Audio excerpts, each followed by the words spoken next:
ഞങ്ങളും ക്രൂശിക്കപ്പെട്ട ക്രിസ്തുവിനെ പ്രസംഗിക്കുന്നു. ദൈവ തിരുനാമത്തിന് മഹത്വം ഉണ്ടാകട്ടെ. രൂത്തിൻ്റെ പുസ്തകത്തിൽ നിന്നാണ് നാം കഴിഞ്ഞ ചില ദിവസങ്ങളായി ചിന്തിച്ചു വരുന്നത്. രൂത്തിൻ്റെ പുസ്തകം വേദപുസ്തകത്തിലൊരു കഥാഗ്രന്ഥമാണ് എന്ന് ഞാൻ പറഞ്ഞത് നിങ്ങൾക്ക് ഓർമ്മ കാണുമല്ലോ.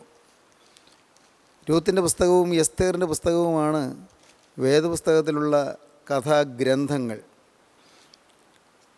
രൂത്തിൻ്റെ പുസ്തകം കയ്പിൻ്റെ കഥയാണ് തരുന്നത്, ദുരിതത്തിൻ്റെ കഥയാണ് തരുന്നത്, കയ്പേറിയ ജീവിതം. എന്നാൽ കയ്പ് മാറുന്നതായിട്ടാണ് ഈ പുസ്തകം അവസാനിക്കുമ്പോൾ നാം കാണുന്നത്. ജീവനുള്ള ദൈവം നമ്മെ ഓരോരുത്തരെക്കുറിച്ചും ആഗ്രഹിക്കുന്നത് നമ്മുടെ ജീവിതത്തിലെ കയ്പ് മാറണമെന്നാണ്. കയ്പേറിയ അനുഭവങ്ങളിലൂടെ കടന്നു പോകുമ്പോൾ നമുക്ക് കർത്താവിൻ്റെ കൃപ തരുന്നത് കയ്പ് മാറുവാനാണ്, കയ്പ് മാറ്റുവാനാണ്. ദുരിതപൂരിതമാണ് ഈ ഭൗതിക ജീവിതം. സമാധാനമില്ലാത്ത ജീവിതമാണ് നാം ഓരോരുത്തരും നയിക്കുന്നത്. ദുഃഖം നിറഞ്ഞ ജീവിതത്തിൽ ഒരിറ്റ് ആശ്വാസത്തിന് വേണ്ടി നമ്മുടെ പലരുടെയും ഹൃദയങ്ങൾ കേഴുകയാണ്. എന്നാൽ കരുണയുള്ള കർത്താവ് നമുക്ക് സൗഭാഗ്യവും ശാന്തിയും സ്വസ്ഥതയും സമാധാനം നൽകുവാൻ ആഗ്രഹിക്കുന്നു. രൂത്തിൻ്റെ പുസ്തകത്തിൽ നാം കാണുന്ന സവിശേഷത അതാണ്. തുടങ്ങുമ്പോൾ ദുരിതം, തുടങ്ങുമ്പോൾ കഷ്ടപ്പാട്, തുടങ്ങുമ്പോൾ യാതന. ആദ്യം പറഞ്ഞത് നിങ്ങൾക്ക് ഓർമ്മ കാണുമെന്ന് ഞാൻ വിചാരിക്കട്ടെ. രൂത്തിൻ്റെ പുസ്തകം തുടങ്ങുമ്പോൾ നാം ശവസംസ്കാരങ്ങളാണ് കാണുന്നത്, ഫ്യൂണറൽസ്. എന്നാൽ ഈ ദുരിതം നിറഞ്ഞ, ദുഃഖം നിറഞ്ഞ, വിഷാദഭരിതമായ ജീവിതത്തിൽ ഫ്യൂണറലിൽ ആരംഭിച്ചിട്ട് വെഡ്ഡിങ്ങിൽ അവസാനിക്കുന്നതായിട്ടാണ് നാം കാണുന്നത്, ഒരു വിവാഹത്തിൽ അവസാനിക്കുന്നതായിട്ടാണ് കാണുന്നത്. രൂത്തിൻ്റെ പുസ്തകം ഒടുവിലത്തെ ഭാഗത്തേക്ക് വരുമ്പോൾ ഒരു വെഡ്ഡിങ് കാണുന്നു. രൂത്തിൻ്റെ പുസ്തകം ആരംഭിക്കുമ്പോൾ ഒരു ഫാമിൻ കാണുന്നു, ഒരു ക്ഷാമം കാണുന്നു. അവസാനിക്കുമ്പോൾ ഒരു ഫുൾനെസ് കാണുന്നു, ഒരു സമൃദ്ധി കാണുന്നു. ഫാമിനിൽ ആരംഭിച്ച് ഫുൾനെസ്സിലേക്ക് എത്തിച്ചേരുന്നു. ടീയേഴ്സിൽ ആരംഭിച്ച് ട്രയംഫിൽ എത്തിച്ചേരുന്നു. From tears to triumph. കണ്ണീരിൽ നിന്ന് വിജയത്തിലേക്ക് അത്ഭുതകരമായ അനുഭവം പ്രാപിക്കുന്ന സുന്ദരമായ മധുരതരമായൊരു കഥയാണ് രൂത്തിൻ്റെ പുസ്തകം. നാം കണ്ടു രൂത്തിൻ്റെ പുസ്തകത്തിൽ ഒരമ്മാവി അമ്മയെ പ്രധാന കഥാപാത്രമായിട്ട്. പ്രധാന കഥാപാത്രമാണ് നവമി. നവമി ഒരു റോങ് ഡിസിഷൻ എടുത്തതായിട്ടാണ് നാം കണ്ടത്. റോങ് ഡിസിഷൻ, റോങ് ഡയറക്ഷൻ, അല്ലെങ്കിൽ റോങ് ഡിറക്ഷൻ. റോങ് ഡിസിഷൻ എടുത്തു, റോങ് ഡിറക്ഷൻ കൊടുത്തു. അമ്മായിയമ്മയായി നവമി പറയുകയാണ്, മരുമക്കളോട് പറയുകയാണ്, എൻ്റെ മക്കളെ, ഞാൻ ഏതായാലും എൻ്റെ നാട്ടിലേക്ക് മടങ്ങിപ്പോവുകയാണ്. ഞാൻ ബേത്ലഹേമിലേക്ക് മടങ്ങിപ്പോവുകയാണ്. തെറ്റായിപ്പോയി എൻ്റെ ഡിസിഷൻ. ഞാൻ മോവാബ് ദേശത്തേക്ക് പോരണ്ടായിരുന്നു. ഈ നാട്ടിലേക്ക് ഞാൻ വരാതിരിക്കുകയായിരുന്നു നല്ലത്. ഇവിടെ വന്നപ്പോൾ എനിക്ക് നഷ്ടമാണ് ഉണ്ടായത്. എൻ്റെ ഭർത്താവ് മരിച്ചു, എൻ്റെ ആൺമക്കൾ 2 പേരും മരിച്ചു. നാം ഇപ്പോൾ 3 വിധവമാർ. ഞാൻ വാർദ്ധക്യത്തിലായല്ലോ.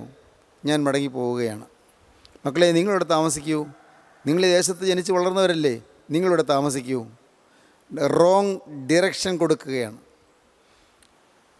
മോവാബിലേക്ക് പുറപ്പെട്ടത് റോങ് ഡിസിഷനായിരുന്നു, തെറ്റായ ഒരു തീരുമാനമായിരുന്നു. എന്നാൽ ഇപ്പോൾ തിരിച്ച് ബേത്ലഹേമിലേക്ക് പോരുമ്പോൾ നവമി കൊടുക്കുന്നത് റോങ് ഡിറക്ഷനാണ്.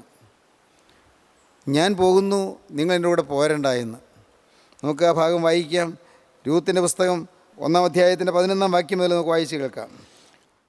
അതിന് നവോമി പറഞ്ഞത്, എൻ്റെ മക്കളെ, നിങ്ങൾ മടങ്ങിപ്പോയിക്കൊള്ളുവീൻ. എന്തിന് എന്നോടുകൂടെ പോരുന്നു? നിങ്ങൾക്ക് ഭർത്താക്കന്മാരായിരിക്കാൻ ഇനി എൻ്റെ ഉദരത്തിൽ പുത്രന്മാരുണ്ടോ? എൻ്റെ മക്കളെ, മടങ്ങിപ്പോയിക്കൊള്ളുവീൻ. ഒരു പുരുഷന് ഭാര്യയായിരിക്കാൻ എനിക്ക് പ്രായം കഴിഞ്ഞുപോയി. അല്ല, അങ്ങനെ ഒരാശ എനിക്കുണ്ടായിട്ട് ഈ രാത്രി തന്നെ ഒരു പുരുഷനെ ഭാര്യയായി പുത്രന്മാരെ പ്രസവിച്ചാലും അവർക്ക് പ്രായമാകുവോളം നിങ്ങൾ അവർക്കായിട്ട് കാത്തിരിക്കുമോ? നിങ്ങൾ ഭർത്താക്കന്മാരെ എടുക്കാതെ നിൽക്കുമോ? അതുവേണ്ട എൻ്റെ മക്കളെ. യഹോവയുടെ കൈ എനിക്ക് വിരോധമായി പുറപ്പെട്ടിരിക്കയാൽ നിങ്ങളെ വിചാരിച്ച് ഞാൻ വളരെ വ്യസനിക്കുന്നു. നിങ്ങളെക്കുറിച്ച് എനിക്ക് വളരെ സഹതാപമുണ്ട്. മക്കളെ, നിങ്ങൾ ഇവിടെ തന്നെ താമസിക്കൂ. നിങ്ങൾ പുനർവിവാഹം കഴിഞ്ഞ് സമാധാനമായി കഴിയൂ. ഞാൻ മടങ്ങിപ്പോവുകയാണ്. നിങ്ങളെ ഓർത്ത് എനിക്ക് വ്യസനമുണ്ട്. പക്ഷേ എന്തു ചെയ്യാം, ഞാൻ മടങ്ങിപ്പോകുന്നു. ഇനി എൻ്റെ ജീവിതത്തിൽ പ്രതീക്ഷയൊന്നുമില്ല. എനിക്ക് ജീവിതത്തിൽ ഒരു സമാധാനം കിട്ടുമെന്ന് യാതൊരു ആശയുമില്ല, പ്രതീക്ഷയില്ല. എൻ്റെ ആശയെല്ലാം വരണ്ടുണങ്ങിപ്പോയല്ലോ. എൻ്റെ പ്രതീക്ഷ അസ്തമിച്ചു പോയല്ലോ. മക്കളെ, നിങ്ങൾ ഇവിടെ തന്നെ താമസിക്കൂ. നിങ്ങൾ മോവാബിൽ തന്നെ താമസിക്കൂ. ഞാൻ പോകുകയാണ്. സഹോദരങ്ങളെ, ഈ റോങ് ഡിറക്ഷൻ കിട്ടിയപ്പോൾ ഒരാൾ റൈറ്റ് ഡിസിഷൻ എടുത്തു, മറ്റൊരാൾ റോങ് ഡിസിഷൻ എടുത്തു. ഓർപ്പ അമ്മായിയമ്മയെ ചുംബിച്ച് പിരിഞ്ഞു. എന്നാൽ രൂത്തോ അമ്മായിയമ്മയോട് പറ്റി നിന്നു. 14 വാക്യം വായിക്കാം. അവർ പിന്നെയും പൊട്ടിക്കരഞ്ഞു. ഓർപ്പ അമ്മാവിയമ്മയെ ചുംബിച്ച് പിരിഞ്ഞു. രൂത്തോ അവളോട് പറ്റി നിന്നു. ഓർപ്പ അമ്മായിയമ്മയെ ചുംബിച്ച് പിരിഞ്ഞു. അമ്മയുടെ അഭിപ്രായം സ്വീകരിച്ചു, മോവാബിലേക്ക് പിരിഞ്ഞുപോയി. എന്നാൽ രൂത്ത് അമ്മായിയമ്മയോട് പറ്റി നിന്നു, റൈറ്റ് ഡിസിഷൻ എടുത്തു. എന്താണ് രൂത്തിൻ്റെ റൈറ്റ് ഡിസിഷൻ? നമുക്ക് വായിക്കാം. 15 വാക്യം നമുക്ക് വായിക്കാം. അപ്പോൾ അവൾ, നിന്റെ സഹോദരി നിന്റെ ജനത്തിൻ്റെയും തൻ്റെ ദേവൻ്റെയും അടുക്കൽ മടങ്ങിപ്പോയല്ലോ, നീയും നിന്റെ സഹോദരിയുടെ പിന്നാലെ പൊയ്ക്കൊള്ളുക എന്ന് പറഞ്ഞു. അതിന് രൂത്ത്, നിന്നെ വിട്ടുപിരിവാനും നിന്റെ കൂടെ വരാതെ മടങ്ങിപ്പോകുവാനും എന്നോട് പറയരുതേ. നീ പോകുന്നിടത്ത് ഞാനും പോരും, നീ പാർക്കുന്നിടത്ത് ഞാനും പാർക്കും. നിന്റെ ജനം എൻ്റെ ജനം, നിന്റെ ദൈവം എൻ്റെ ദൈവം. നീ മരിക്കുന്നിടത്ത് ഞാനും മരിച്ച് അടക്കപ്പെടും. മരണത്താൽ അല്ലാതെ ഞാൻ നിന്നെ വിട്ടുപിരിഞ്ഞാൽ യഹോവ തക്കവണ്ണവും അധികവും എന്നോട് ചെയ്യുമാറാകട്ടെ എന്ന് പറഞ്ഞു. വളരെ വ്യക്തമായ ഒരു തീരുമാനമാണ് രൂത്ത് എടുക്കുന്നത്. രൂത്തിൻ്റെ തീരുമാനം ശക്തമാണ്. നിന്നെ വിട്ടുപിരിയാൻ എനിക്ക് സമ്മതമല്ല. നിന്നെ വിട്ടുപിരിയാൻ എന്നോട് പറയരുതേ.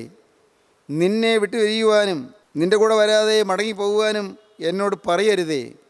നീ പോകുന്നിടത്ത് ഞാനും പോരും, നീ പാർക്കുന്നിടത്ത് ഞാനും പാർക്കും. നിൻ്റെ ജനം എൻ്റെ ജനം, നിൻ്റെ ദൈവം എൻ്റെ ദൈവം. നീ മരിക്കുന്നിടത്ത് ഞാനും മരിച്ചടക്കപ്പെടും.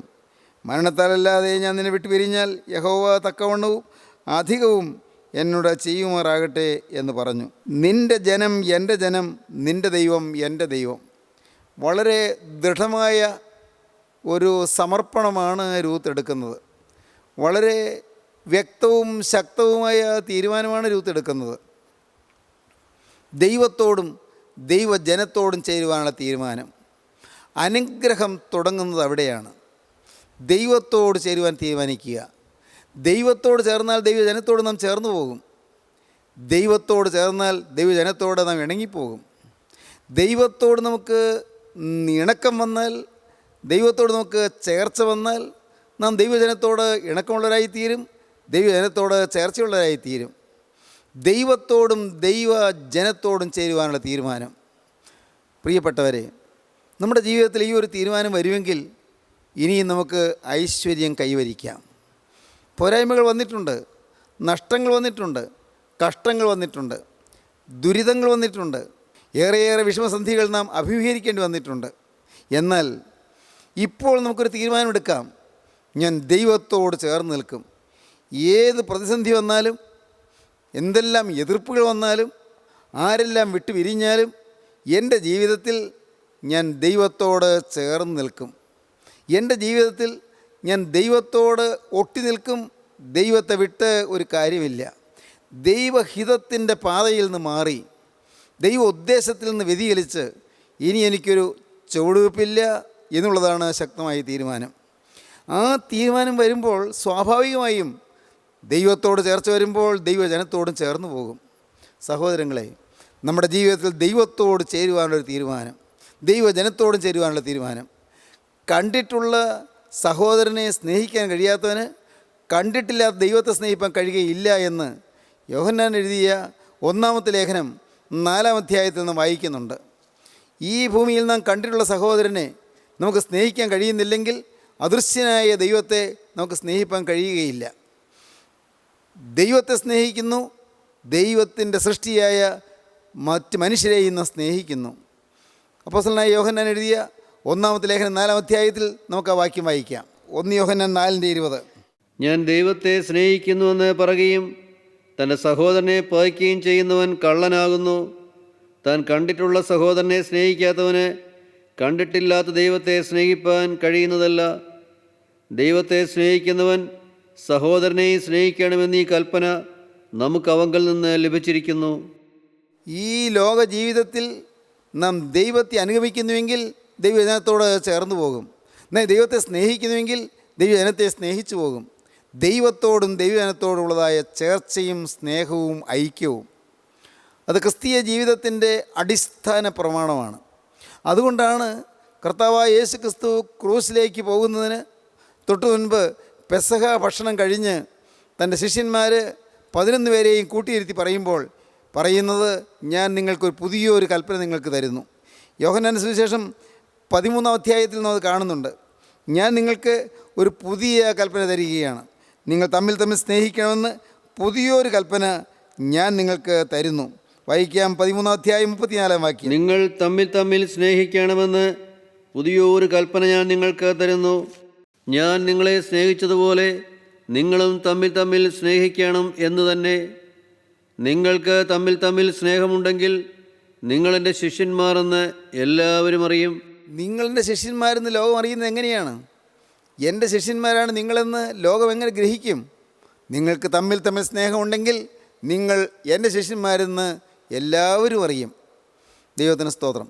ദൈവത്തോട് ചേർച്ച വരുന്നു, ദൈവജനത്തോട് ചേർച്ച വരുന്നു. ദൈവത്തെ സ്നേഹിക്കുന്നു, ദൈവജനത്തെ സ്നേഹിക്കുന്നു.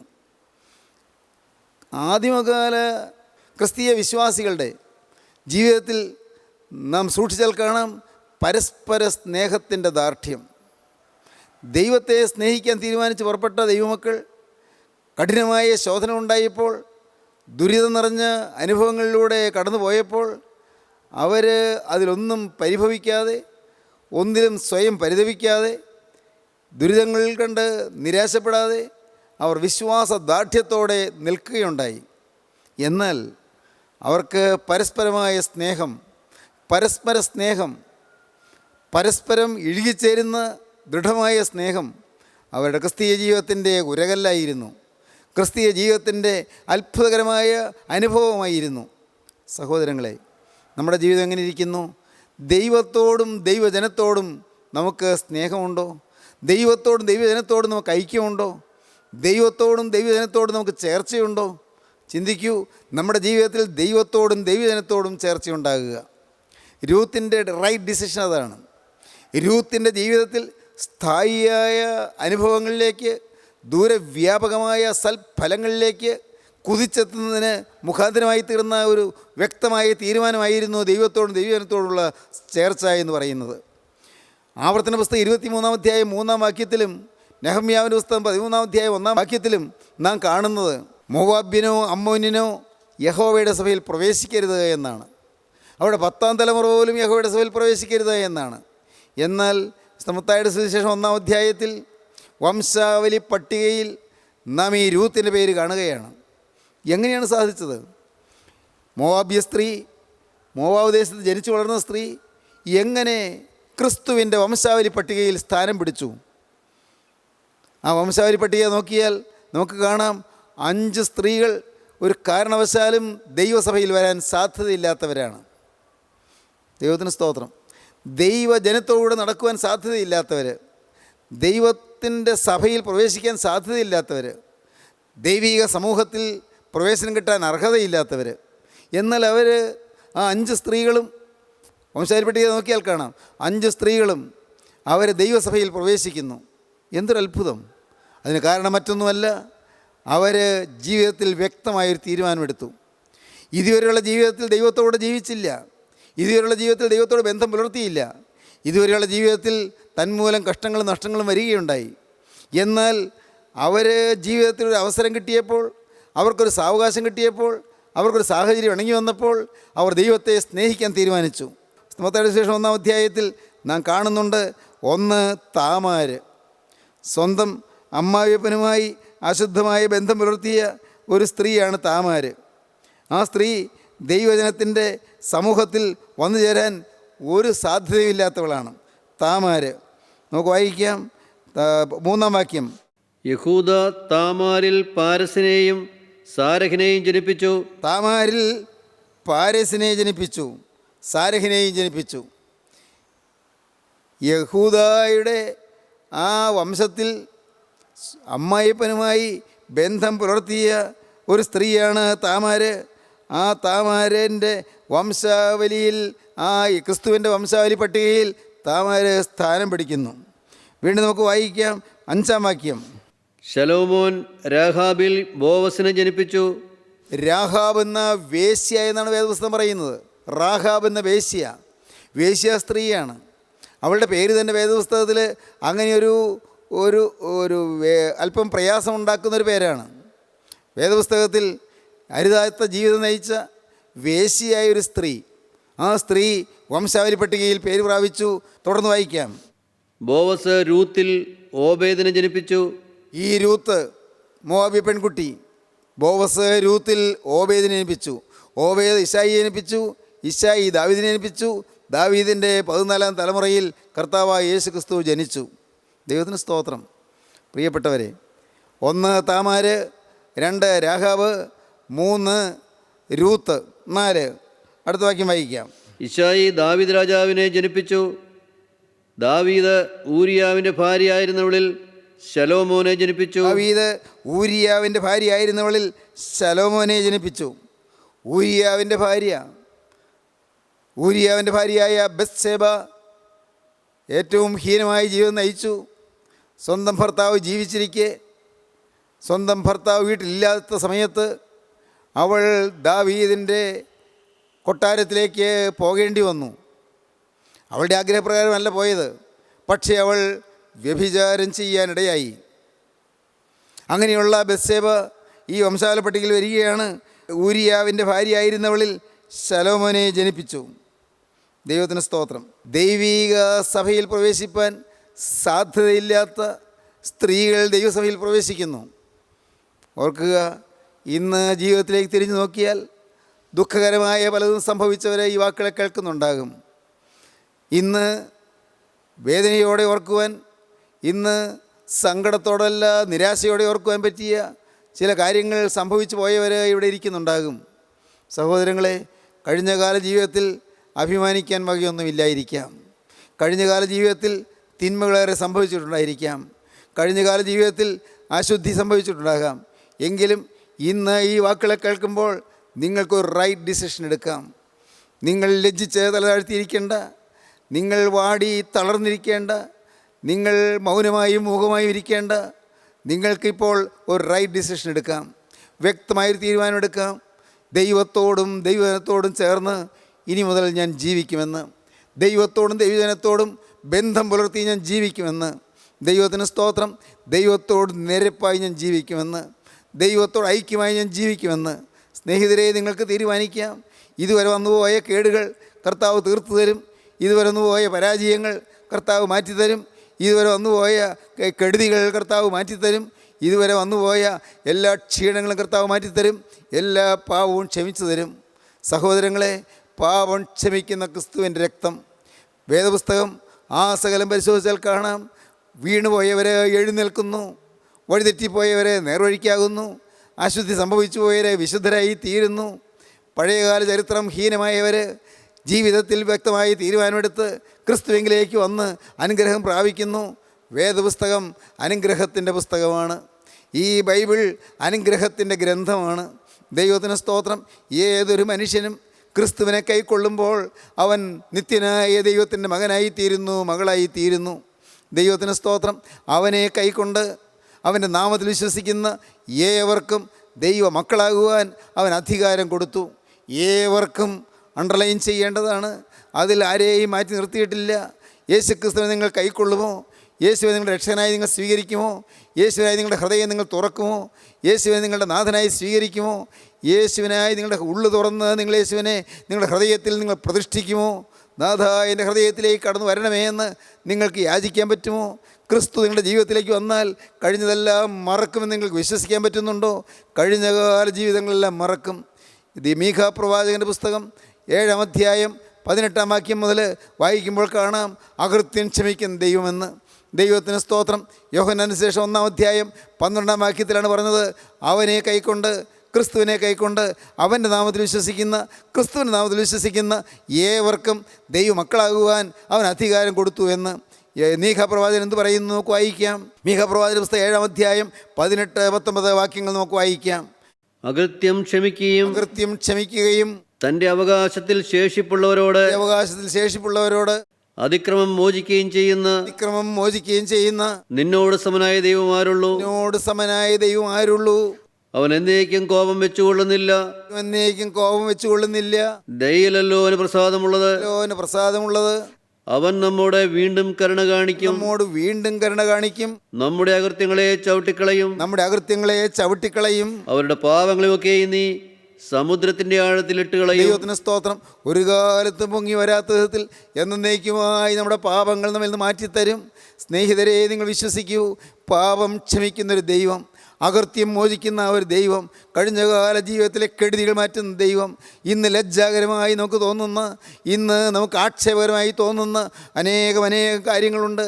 എന്നാൽ ഇന്ന് അപമാനകരമായി തോന്നുന്ന കാര്യങ്ങൾ എല്ലാം നമ്മുടെ ജീവിതത്തിൽ നിന്ന് മാറ്റി നമുക്ക് അനുഗ്രഹം പ്രദാനം ചെയ്യുന്ന ഒരു ദൈവം, നമ്മുടെ പാപങ്ങൾ ക്ഷമിച്ചു തരുന്ന ദൈവം.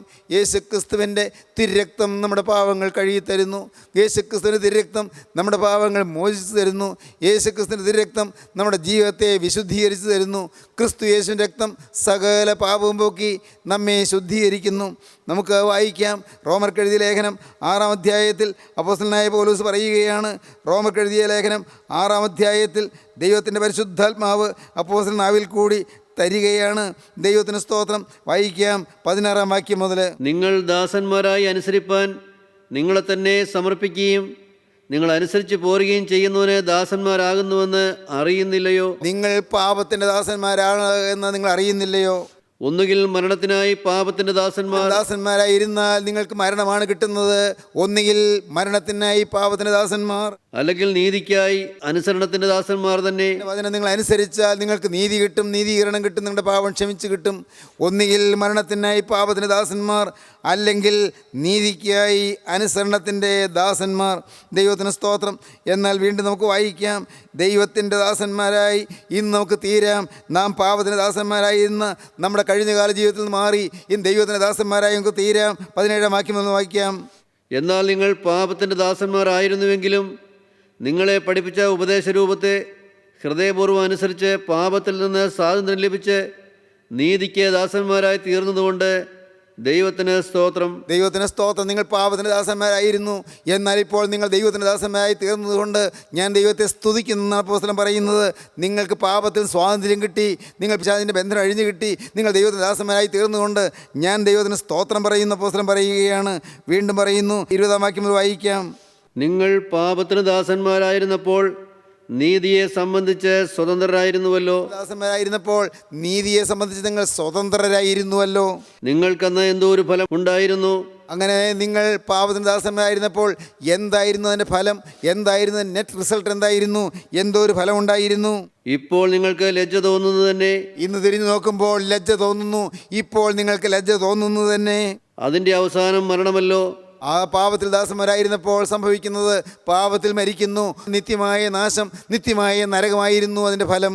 എന്നാൽ ഇപ്പോൾ പാപത്തിൽ നിന്ന് സ്വാതന്ത്ര്യം പ്രാപിച്ച് ദൈവത്തിന് ദാസന്മാരായിരിക്കയാൽ നിങ്ങൾക്ക് ലഭിക്കുന്ന ഫലം വിശുദ്ധീകരണവും അതിൻ്റെ അന്തം നിത്യജീവനുമാകുന്നു. ദൈവത്തിന് സ്തോത്രം.